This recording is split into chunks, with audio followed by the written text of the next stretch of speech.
যে গতকালকে সাভারের হেমায়েতপুর থেকে বিকেল আনুমানিক 4টার সময় আমাদের কাছে একটা গোপন সংবাদ আসে যে একটা কষ্টি পাথরের বিষ্ণু মূর্তি যেটা পাচার হচ্ছে এবং এটা একটা চক্র থেকে বিদেশে পাচারের জন্য এটা এদিক দিয়ে মানে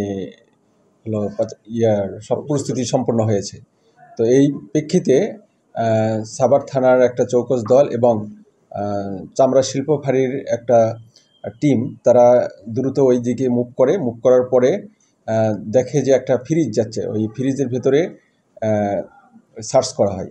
সার্চ করার ফলে তখন দেখা যায় যে 165 কেজি ওজনের একটা কষ্টি পাথরের বিষ্ণু মূর্তি সেটা ওখানে রয়েছে, যার দৈর্ঘ্য 50 ইঞ্চি এবং প্রস্থ 21 ইঞ্চি।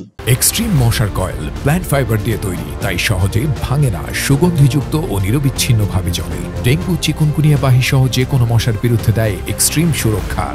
তো তারপরে ওই তাৎক্ষণিকভাবে ওই জায়গা থেকে দিলওয়ার হোসেন নামে একজনকে গ্রেপ্তার করা হয়। দিলওয়ার হোসেনের বাড়ি দাউদকান্দি, কুমিল্লা।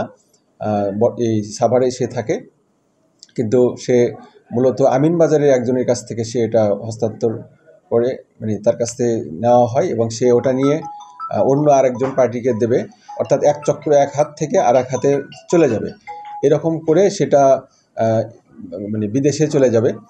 তো এই উদ্দেশ্যেই তো এটার বর্তমানে তার কাছে মূল্য ধরা হয়েছে 1,20,00,000 টাকা এবং সেটা হাত বদল করে 10 কোটি পর্যন্ত টাকা উঠতে পারে তো আমাদের ধারণা। তো আমরা এর পিছনে আর কে রয়েছে তাদেরকে গ্রেপ্তার করার চেষ্টা করছি।